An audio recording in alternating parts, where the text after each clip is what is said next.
Hey, I'm Emma Garlett and welcome to Paint It Blak.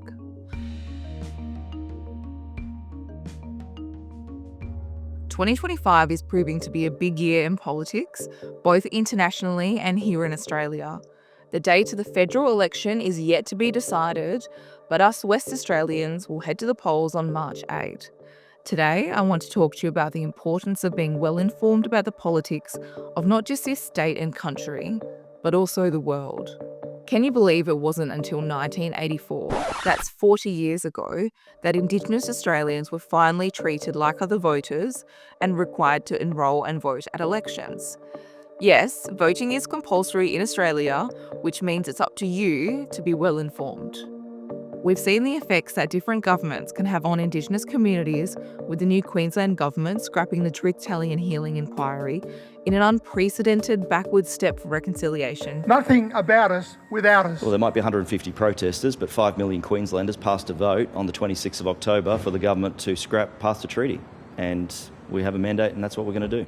Internationally, just this week, President Donald Trump took office for the second time in the United States, immediately repealing many actions of the previous presidency.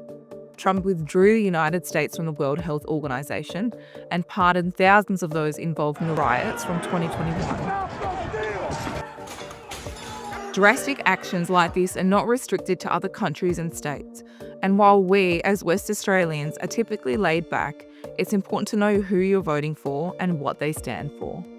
The conservative wave sweeping across America can have flow-on effects here at home, which could empower certain change makers to take more hardline conservative stances themselves. While here in Australia, we are typically considered a two-party system, it is vital that you consider the other parties and do your own research.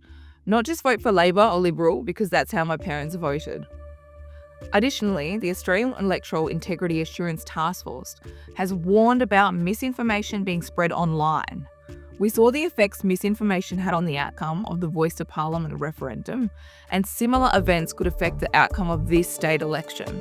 So I urge you all, do your research and use a reputable source of information so you can make a well-informed choice this coming election. We are fortunate to have such openly democratic processes here in Australia, and it should be our responsibility as citizens to appreciate and respect that fact. Thank you for watching this week's episode of Paint It Blak with me, Emma Garlett. Don't forget to subscribe so you never miss an episode.